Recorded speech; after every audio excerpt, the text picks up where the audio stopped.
Hey guys, welcome to my channel, and today I wanted to record a video which is kind of quite personal for me, and I wanted to talk about the things that I rarely speak in the public space. I just wanted to do that because I realized that I'm not the only person who's in that situation, and I know so many girls and people going through this themselves. So I thought probably it's going to be also some sort of support.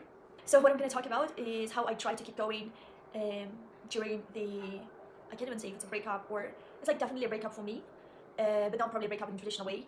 And how I try to keep building up my business, even though I feel super confused at this point of my life. And yeah, how I just try to keep going. So this is not well prepared because it's one of the points that I'm going to mention a bit later. But it's going to be just an improvisation, but I'm going to try to tell about what I feel and how I try to deal with it and what I try to do with these feelings. Yeah, so I don't want to go too much into details telling my personal story about how the things have been working for me. The only thing that I think I'm ready to share is that it was a very difficult personal story for me that lasted for like three and a half years in total. And that was like draining me every single day. And it was very difficult for me to get out of it, and I think at some point I lost myself. So now I feel that it's coming kind of to an end, and even though you suppose that wow, it's going to be easier because when you're going to be at the final stage, it's even more hurting because you're already used to that patterns, and when these patterns start to break, you're kind of like left absolutely alone in what you're going through. So yeah, but the thing is that, as you know, I'm the founder of a recruitment agency, which is called Like Minded. So for me, it's very important that I can kind of pull myself together to the extent that I can and like move forward. And yeah, I just wanted to tell you how I go through the situation and how I try to keep myself functioning at least in some way. So I think that the first thing is that the phrase "at least in some way" is like the most important phrase whenever we talk about such situations. Because whenever you end up in this sort of confusion and getting lost, one of the most important things is to lower your own expectations towards yourself and to lower your own standards towards yourself and to become more understanding towards yourself and like more caring and kinder to what you do and to who you are.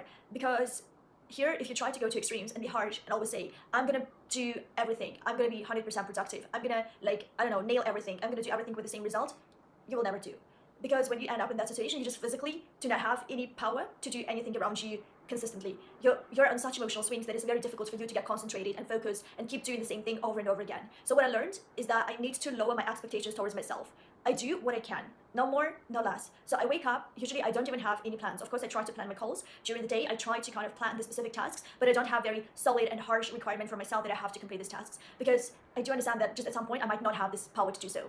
So usually I just wake up, look through the things that I definitely need to do, it's like some important calls with the team or with the companies, with the clients, and then the rest, it's a bit of an improvisation. I do what I can, and the rest I just leave it the way it is, and like I'm okay, there's going to be a better time when I can do that. And I felt that it's very helpful because if you're always going to push you to do all of things just because they're in your to-do list, you're going to burn out so badly. You're going to like crush yourself in the times when you need to be kind to yourself and you want to give it to yourself, you will just ruin yourself even more, and your healing process will never ever start. So that's why what I just do is kind of let myself do whatever I can and plan the rest of the things for some other time. Of course, it's in some sort create some kind of a chaos and mess and everything. So what I try to do, I try to minimize the chaos for the people I'm working with, and kind of bear the chaos that is inside me and that is around me. So I try to make sure that it affects at the minimum level the people I'm working with, but leave some space for the chaos for myself because it's very important. So I would feel that like I'm not put into very strict conditions and very strict timeline that I have to follow through when I don't have any power to do so.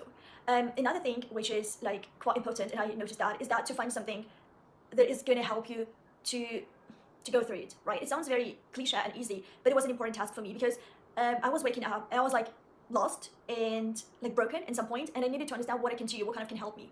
So I found this type of things that help me when I feel like absolutely ruined, because whenever you're trying to recover, you go through the mood swings. So you feel good, then you feel bad, then you feel horrible, and it's like it's always the pattern is changing. And I found out that for myself, it's sleeping, just basic sleeping. And it's very stupid and very random because most of the day I just spend sleeping, but I also kind of learned to be kind to myself and understand that I cannot do anything useful for myself at this point, which is helping me to get through the situation. I just don't have any power through it. Before I loved reading or doing sports or anything, but right now I just can't. So I realized that for me, sleeping is the most important thing that kind of can bring me back to a more stable condition.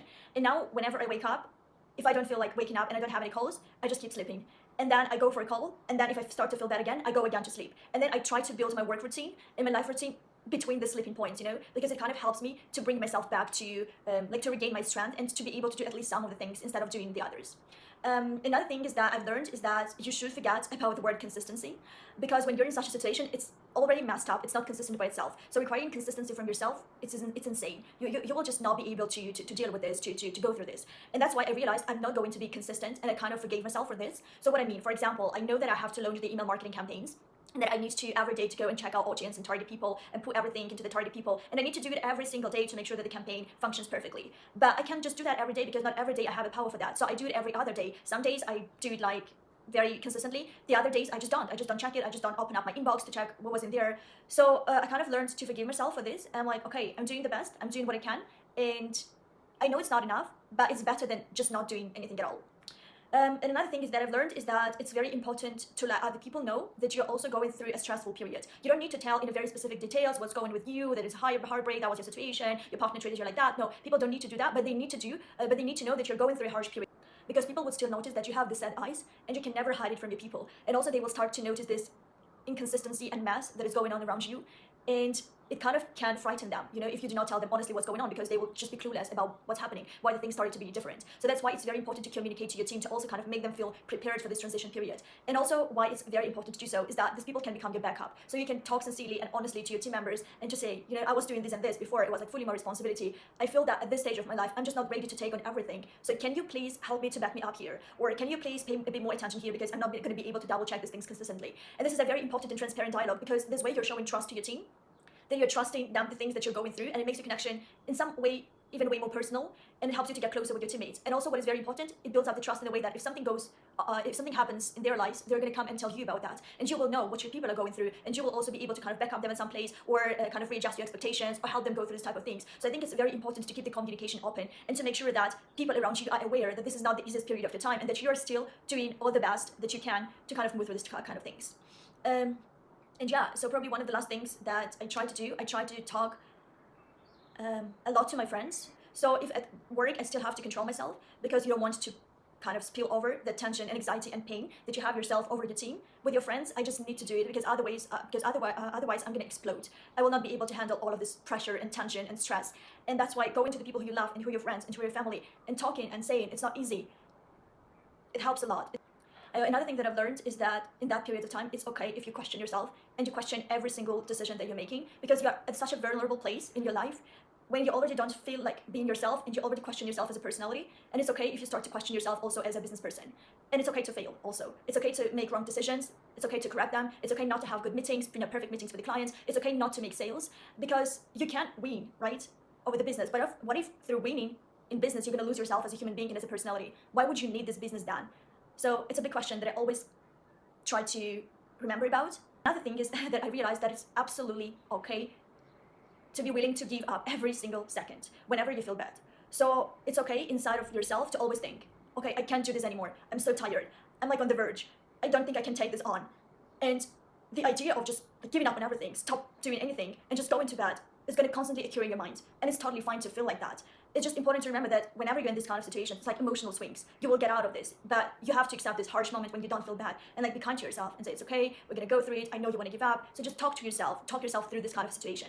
So it's very important. And this way you will, kind of be able to keep going, even though it feels like you want to quit everything at this stage. So yeah, I think these are the main things that I'm trying to do right now to keep going, even though it's like hell as difficult to do because of all of the reasons that I mentioned before. But I realized that only if we keep going, we can reach the destination. Otherwise, everything will just fall apart. And yeah, just be kind to yourself, treat yourself well, understand what you're going through, forgive yourself for what you're going through and for the mistakes that you have made or you're making. And remember that it's just a period of life, and something different is definitely going to happen in the future. Yeah. So thank you, everyone, and let's keep in touch.